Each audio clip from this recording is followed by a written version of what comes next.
Hi chaps, so coming to you from the middle of the Christmas period.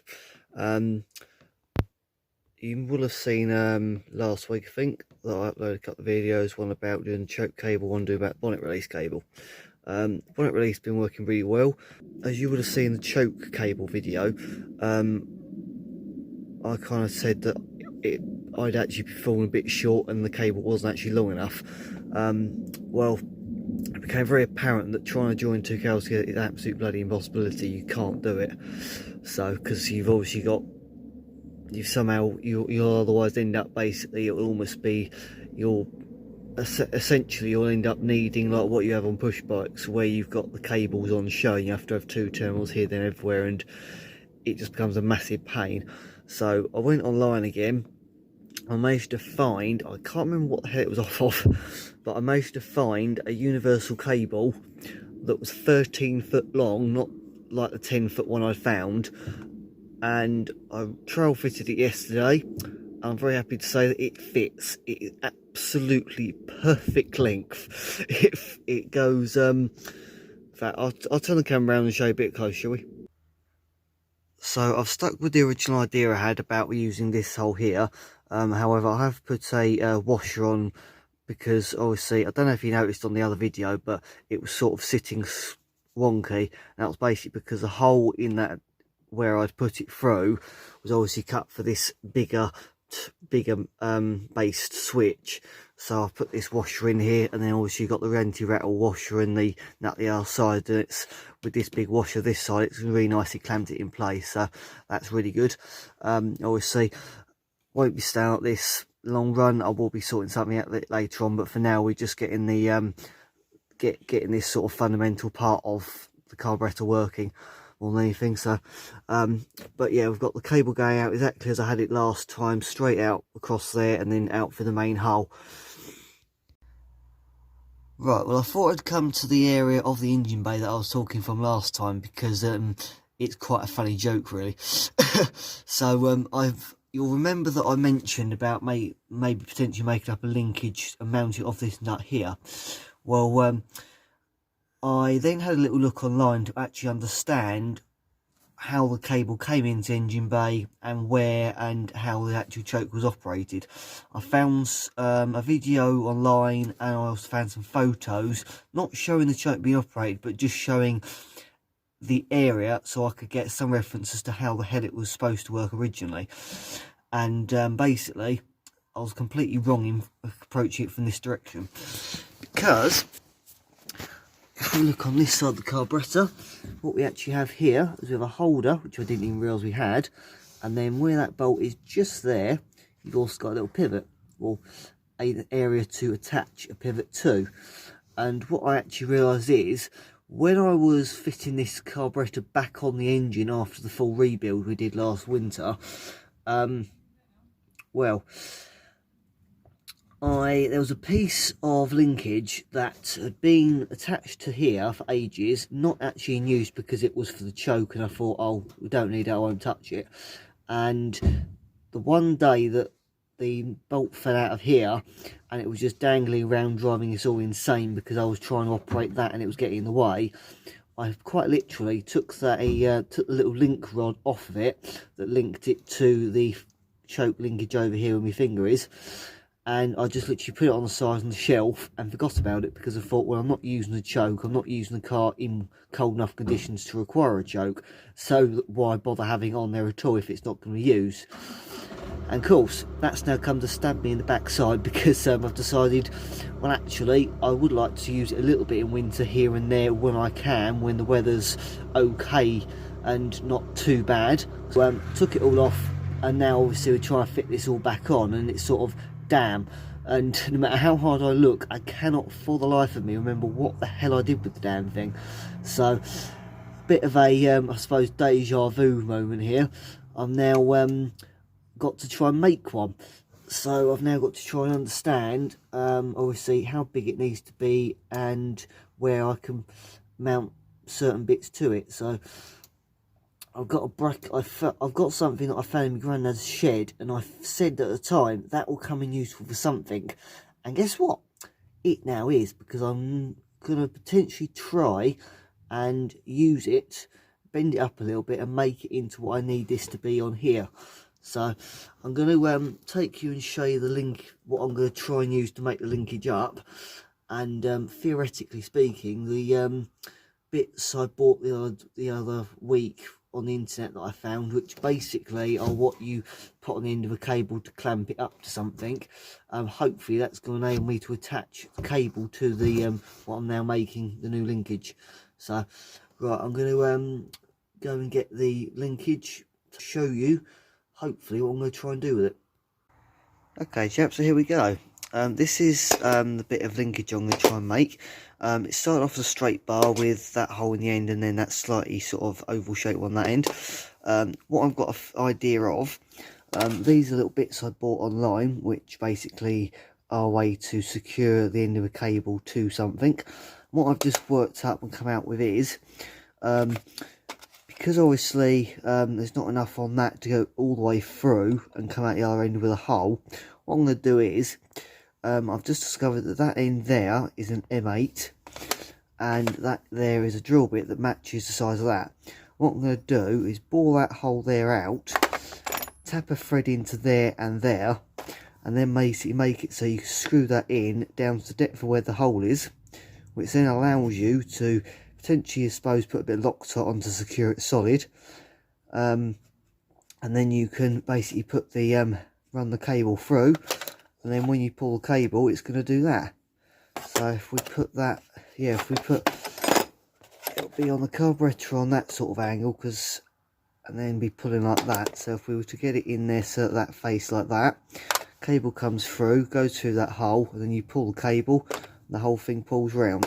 That's the theory and the idea. Hopefully it's going to work. So I'm just going to get to work putting a thread into, well, cutting a thread onto there, and then cutting one into there as well. So I'll show how I get on. Okay, so next step, I've obviously got the thread in here now. I've just offed it up to the carburetor, and the only trouble was I found that the bend here was just, it was just creating too much size to it. So what I've done is I've put it back in the vise. I've really bashed it down to a far more of a 90-degree angle as much as I can, kept that as straight as I can, but my vise sort of hasn't got the guts in it to straighten it out again. So as it is, it should be perfectly fine anyway. So what I've then done is basically offered it up roughly in the position it will be, moved it basically by hand, probably the most unprecise way of doing things completely known to man, but hey ho. And basically I've fathomed out that we need to cut it off around about here, and the hole will be somewhere around about here for it to pivot on, and that will literally be all it needs to connect to the cable. Have a pivot here and then connect up to the other rod. So yeah, there's no for this sort of thing, normally when you're creating it on the carburetor, an engineer would have all sorts of calculations to make all that stuff, but I'm afraid to say I haven't done math for some time, so for me it's very much a matter of I'm just offering it up and physically looking and thinking to myself, judge it, that's about right there, let's give it a try. Right, just going to give it a cut about there, give or take, and then we'll see how we get on. Chaps, right, so this is where our little pivot is supposed to go, like so, like that. Cable goes through it, obviously it pulls it backwards and forwards. Bit I've now got to work out is, that is our linkage over there. I think it's, I can't remember now, but basically that's got to go there. I've then got to make a piece up that goes between here and the link over there. But obviously I've got to work out exactly where I've got to pivot this one here from in order to get the right amount of movement, which could be the fun part. So what I'm thinking of doing is where this cable here naturally so naturally just sits like that, I'm going to try and more or less line up this piece here with that, so the cable itself is kept in a straight line, and then I'll worry about the other bit later. Probably the worst way to do it, but I have no idea. Get that, give it a rough line up to keep that cable nice and straight, mark it, give the bracket itself a little hole, and go from there. I've literally offed it up to the carburetor, worked out that if I put the hole over to one side, it then stops the arm itself hitting on the carburetor in numerous places. So that means I've then got more freedom to have it give it more basically give it more travel. So that found on the body. So yeah, I'm just going to I found a drill bit that's the right size for the bolt here that I've got to screw into it. I'm just going to drill it in there, and then yeah, see how we get on. As you can see, I've got it mounted on now on its little bolt. Hopefully I've got it in roughly the right place lengthwise. If not, I might have to spin the cable holder the other way round so it's in more suitable position for the cable. Not sure yet, so find out later. What I've got to do now is understand the link between this linkage and the one on the actual carburetor itself, so we can get that the right length. And yeah, a little bit more to do yet, but you get the idea. We're getting there. I've just had a total stroke of luck, folks. The little piece of bar you can see in there, which is this little piece here, I'll just watch a TV programme and had a bit of inspiration, and that is actually a door lock, and basically that would normally go from the piece inside the car that sticks up outside the door down to the mechanism, and that is actually off my very first Renault 5 TC Rio. I've had stashed away in a bag in the boot of one of the cars for about 8 years. I just suddenly thought of it and thought, hang on a minute, I can have something here that I can just repurpose as per usual. And well, it fits that linkage perfectly. So now all I've got to do is establish the correct length that needs to be and the right position in there to make it work. So that is a massive step forward with very minimal effort, really. Just a bit of innovation. I'm very chuffed. And the added bonus of this is, obviously, that end there, which is going to go in the linkage, is already made up in such a way you don't actually need to put a split pin on it, whereas the other bits on it you do. So all I've really now got to do is, that bit will go into the choke linkage nicely, it's already on the carb.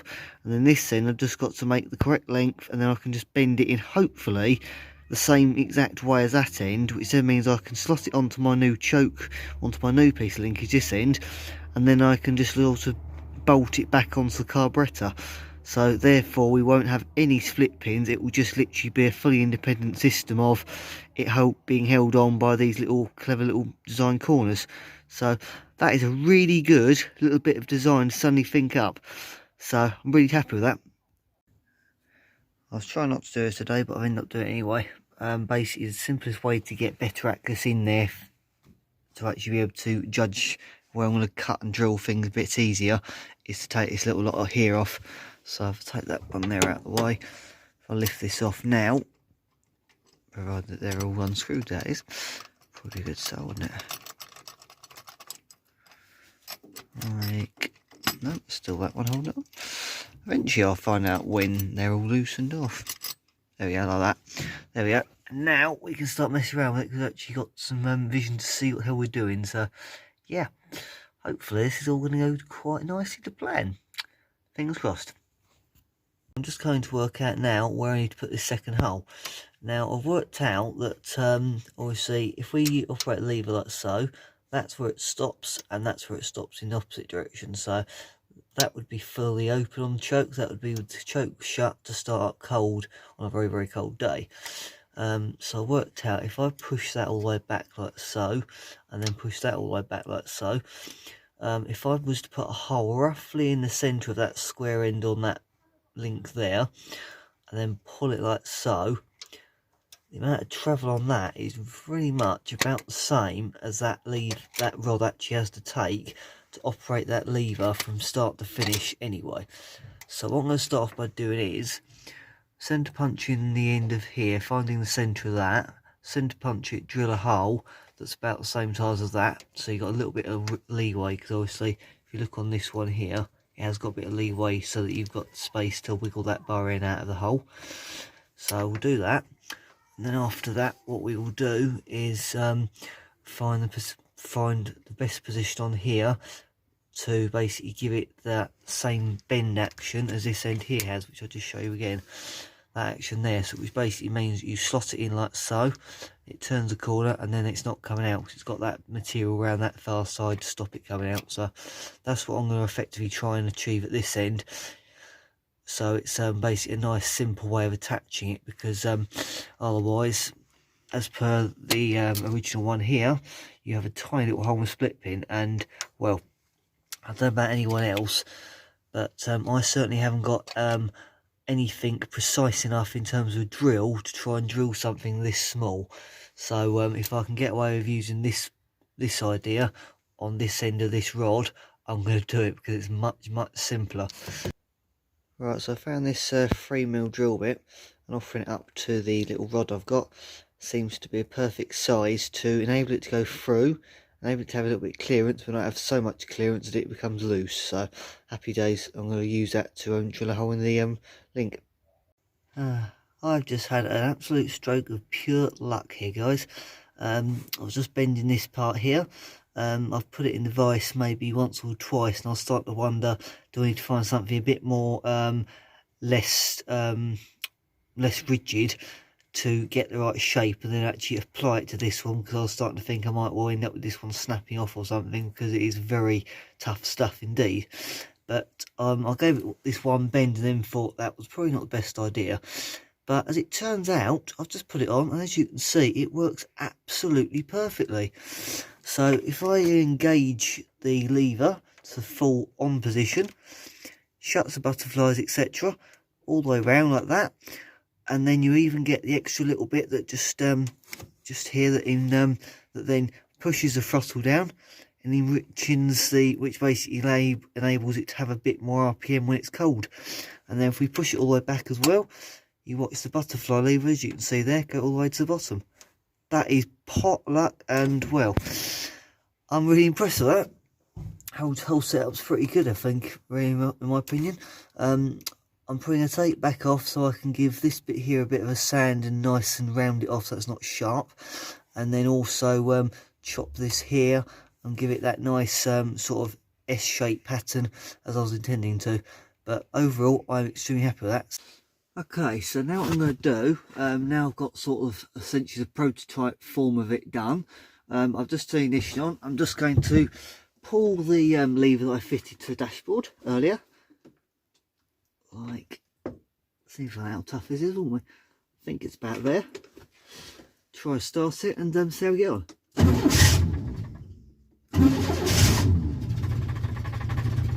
It's quite stiff. But that is on the choke now. I'll let it off. It starts to die. Put it back on again. There we go. I'm impressed with that. This is probably the first Renault 10 to ever have the choke cable come out of the dashboard. And it works. Happy days. Happy days indeed. Else for refinement.